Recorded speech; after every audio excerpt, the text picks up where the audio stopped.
les amis, je vous retrouve pour une nouvelle vidéo sur le basket en NBA, le suivi des San Antonio Spurs avec de Victor Wembanyama. Et cette nuit, les Spurs ont encore explosé une équipe adverse. Ils sont allés gagner chez les Memphis Grizzlies 123 à 98 avec un énorme Wemby, avec une présence exceptionnelle de Wemby sur le terrain. Ça a été un match, encore une fois, où ils se sont baladés. C'est hallucinant ce que les Spurs réalisent cette saison, c'est fantastique. Wemby, bon, c'est 19 points, 15 rebonds, dont 6 rebonds offensifs, 3 passes, 7 contre.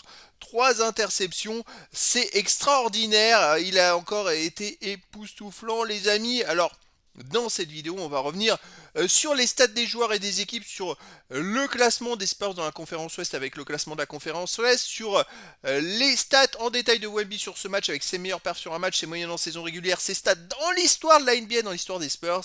Et on verra un petit calendrier, le calendrier en fait de la prochaine rencontre des San Antonio Spurs, donc une victoire 123-98 qui s'est dessiné dès le premier carton puisque les Spurs menaient 38 à 19, c'était une invasion, plus 19. Donc voilà, et ensuite deuxième carton gagné par Memphis 25 à 19, ce qui fait plus 13 à la mi-temps pour les Spurs. Troisième carton à nouveau 41 à 20 plus 21, ce qui fait plus 34. Et dernier carton gagné 34 à 25 par Memphis, les Grizzlies.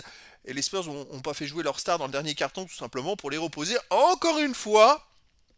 C'est quand même très glorifiant tout ça. Alors les Spurs c'est 51,7% au tir et les Grizzlies seulement 39,5%. C'est phénoménal cette différence due entre autres à la présence de Wemby qui met 7 comptes, mais en fait il a dissuadé tellement de tirs adverses qu'ils envoient des mines n'importe comment puisqu'ils n'arrivent pas à s'en sortir avec un Wemby qui fait déjouer complètement une équipe adverse. C'est fou, c'est totalement fou. À 3 points, 34,8% pour les Spurs à 32%. Les lancers francs, c'est pas top, hein. 70% pour les Grizzlies à 68,2% pour les Spurs. Les rebonds. Et ben les Spurs, encore une fois, ils les ont explosés. 59 à 33 rebonds pour les Spurs. C'est phénoménal. On dirait qu'ils jouent deux fois plus vite. Ça fait quand même plusieurs matchs où ils explosent leurs adversaires. 13 rebonds à 3 offensifs pour les Spurs. C'est dingue. Les passes décisives 36 à 26 pour les Spurs. Les interceptions 8-7 pour les Grizzlies. Les contres 9 à 3 pour les Spurs, forcément au MB 7. Les ballons perdus 12 pour les Grizzlies, 15 pour les Spurs. Donc effectivement, ils perdent plus de ballons les Spurs, légèrement plus. Et puis ils font moins d'interceptions, mais bon, à côté, ça déroule quoi. Et puis Wemby, il fait en sorte que les adversaires, ils n'arrivent pas à marquer. C'est un truc de fou, les amis. Alors au niveau des joueurs, bon, Wemby, il fait que 8 sur 15 au tir, mais. Enfin que. Non, il fait 8 sur 15 au tir, c'est pas mal. Mais ce que je veux dire, il a joué que 27 minutes. 19 points pour Devin Vassell, 7 sur 10 au tir, 4 sur 6 à 3 points. 15 points pour Stephen Castle, 5 sur 7 au tir. 13 points, 8 rebonds pour Julian Champagny, 3 sur 8 à 3 points. 10 points pour Dylan Harper avec 6 rebonds, 5 passes, pardon, 6 passes, 5 rebonds. 4 sur 8 au tir en sortie de banc, Kelton Johnson 15 points, mais 7 sur 16 au tir, Harrison Mars 11 points, 3 sur 6 à 3 points, et qu'est-ce qu'il est précieux ce joueur. Et Kelly Olynyk en fin de match qui vient jouer 9 minutes, puisque les Stars ont pas joué à la fin de match, il met 9 points avec quand même 2 sur 2 au tir, avec 1 sur 1 à 3 points, 4 sur 4 au lancer franc. C'est un joueur très précieux en sortie de banc, Kelly Olynyk, il a beaucoup d'expérience. Bon là, il n'a pas de temps de jeu spécifique, mais c'est un joueur, je trouve, qui a toujours été très collectif et qui est vraiment intéressant. Alors côté des Grizzlies, 20 points pour GG Jackson 2, 7 sur 15 au tir. 12 points pour Coward.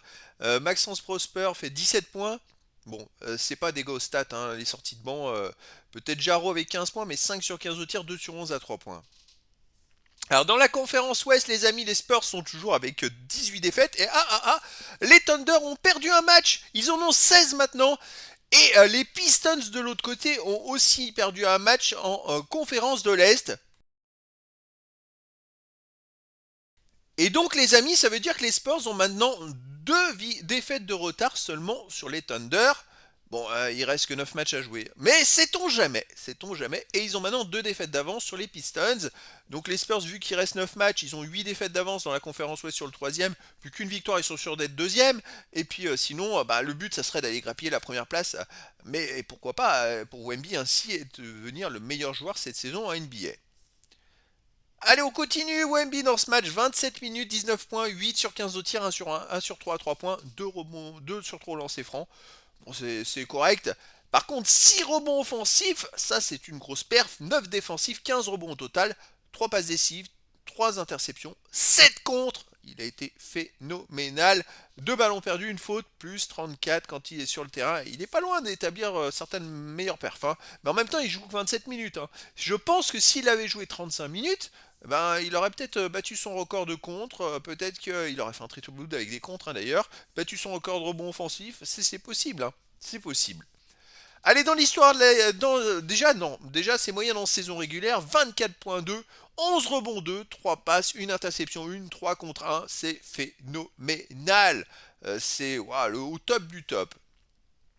Alors, dans l'histoire de la NBA, les amis, bon, sa statistique phare, c'est les contres. Et il est dans son année de 22 ans, il en a 611 comptes. Il lui manque 15 comptes pour aller chercher la troisième place d'Anthony Davis. Ah oui, avec 7 comptes dans ce match-là. Plus que 15 comptes, les amis. Et il reste 9 matchs à jouer. Waouh, c'est top. Normalement, si tout se passe bien, il devrait aller chercher la troisième place d'Anthony Davis. Allez, on va croiser les doigts pour qu'il aille la chercher pour devenir le troisième de l'histoire de la NBA à 22 ans au nombre de contres. Voilà, c'est top. Sinon, dans les autres stats, eh bien, écoutez, il continue de progresser. Alors, c'est vrai que les rebonds offensifs, bon, il en a quand même pris 6 là. Il a gagné 4 places. Grâce à ces 6, il gagne 4 places au classement. Maintenant, il est 132e. Mais c'est pas son stade de prédilection. C'est vrai qu'il écarte beaucoup à 3 points et donc c'est plus long pour aller chercher les rebonds, mais avec ses grands bras, des fois il en récupère quand même. Sinon, dans les autres stats, eh ben, il y a du violet. Le violet, c'est sa progression de place comparée à 21 ans et il y a quand même 8 statistiques où il a progressé et bientôt une autre, les 3 points marqués, on va croiser les doigts, hein, il n'est plus qu'à une place de son record de 21 ans. Et sinon à 22 ans, bon je surveille aussi, hein, à 23 ans pardon je surveille, mais il a quand même déjà 4 statistiques où il est dans les 100. C'est quand même pas rien, c'est vrai que je vois qu'il progresse quand même un petit peu, et puis au général, à noter les amis qu'il est 126e meilleur contreur de la NBA.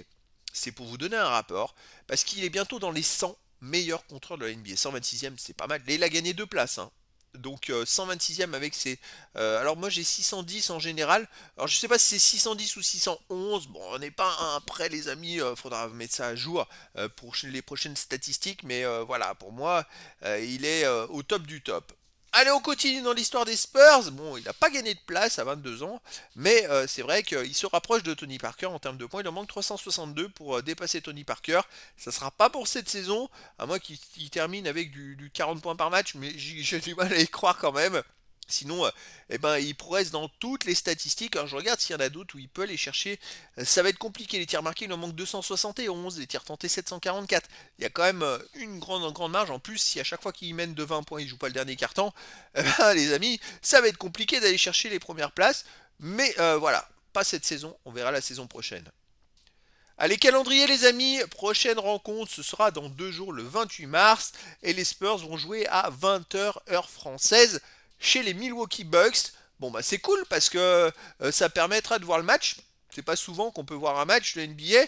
Là, ça va être un match qu'on va pouvoir voir. Alors les Milwaukee Bucks, c'est 29 victoires, 43 défaites, et à domicile 16 victoires, 19 défaites. Et les Spurs, 55 victoires, 18 défaites, et à l'extérieur 26 victoires, 11 défaites. Donc voilà, c'était le débrief du dernier match des Spurs. Et donc les amis, bah, je vous donne rendez-vous dans 2 jours pour la suite des aventures. Voilà les amis, je vous dis à très bientôt pour une nouvelle vidéo.